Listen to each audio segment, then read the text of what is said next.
Never gonna make this again. Hello and welcome to Colins Time to Bake, baking with the Bake Off. This week we are making blancmange. Kind of.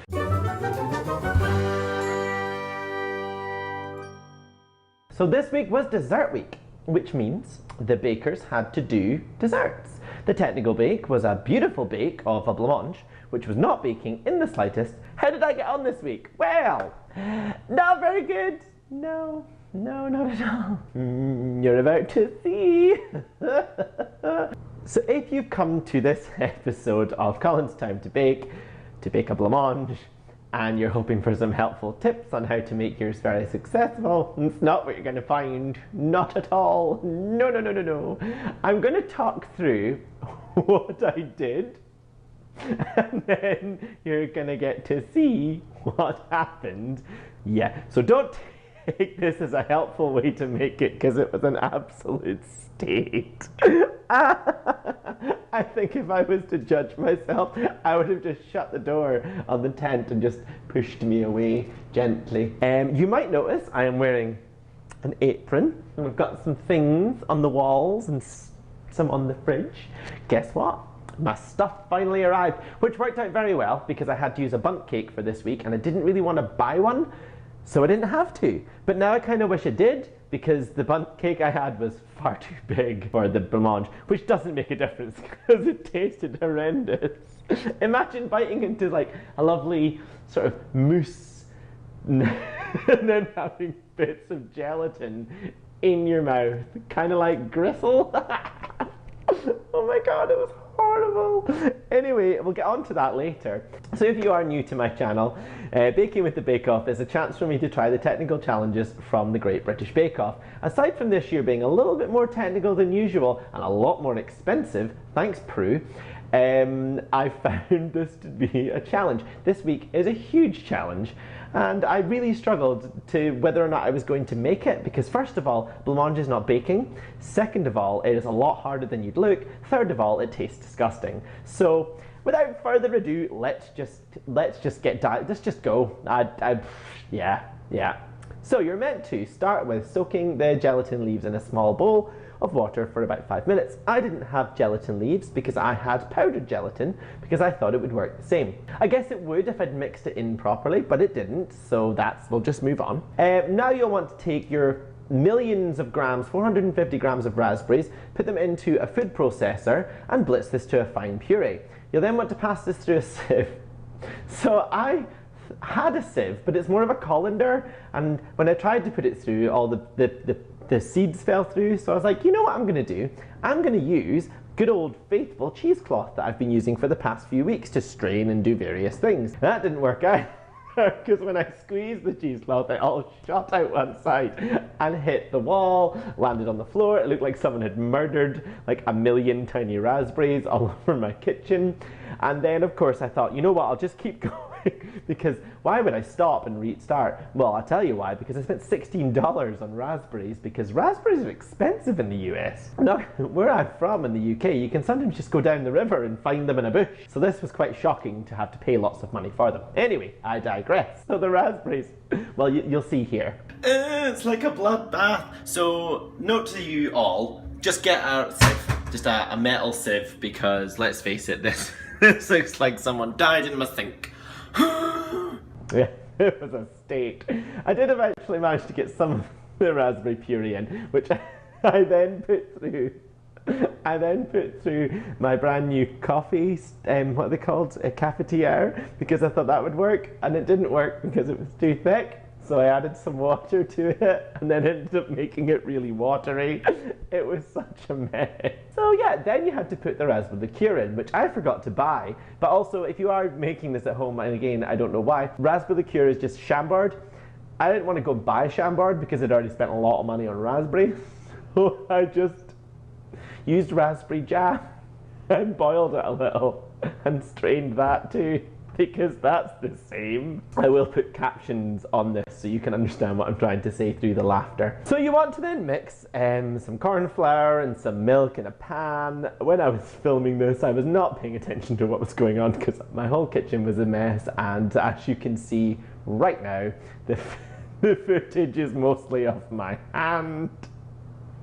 So yeah, you just want to put all of that with some ground almonds, which again, I didn't have almonds. I didn't have ground almonds. I had to just whiz that through the food processor. The whole thing was just a mess. Then bring it to the boil, reduce the heat so it looks kind of like a bechamel sauce.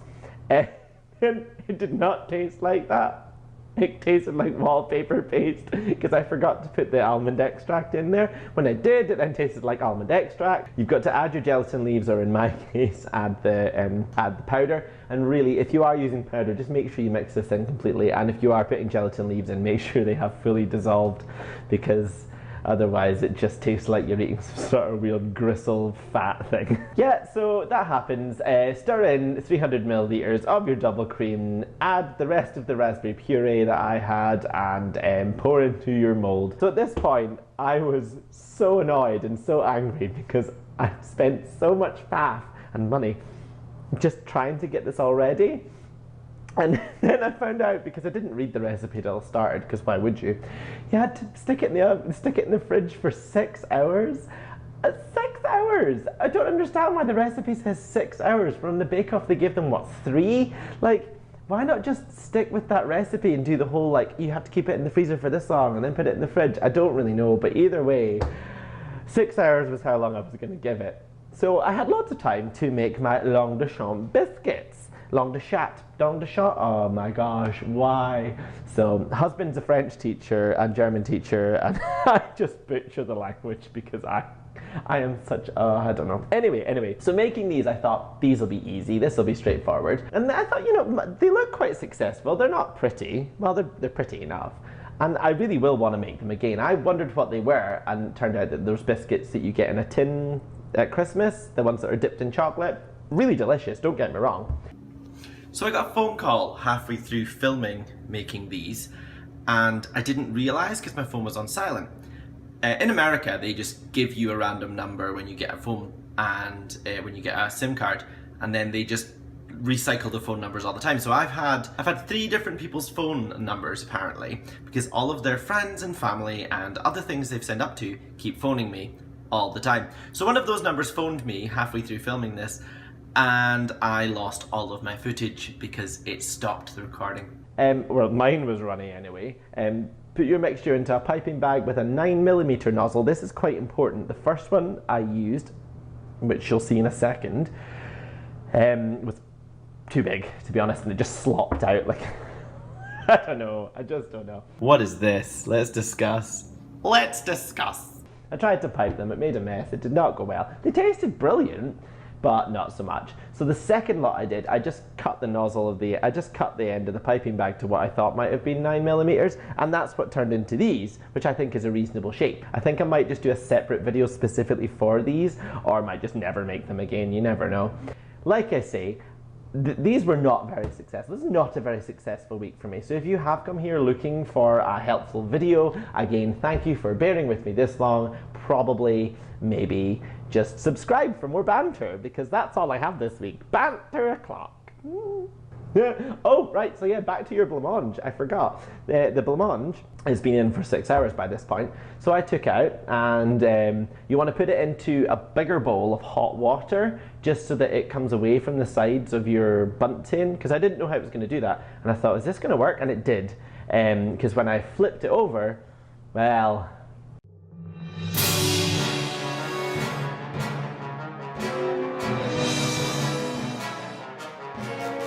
Doesn't that look pretty? As you can see, the bundt tin was a bit too big, and that ended up making it really flat rather than as tall as it was. It also just looked like a prolapse. It looks like some sort of infected lung. I don't know.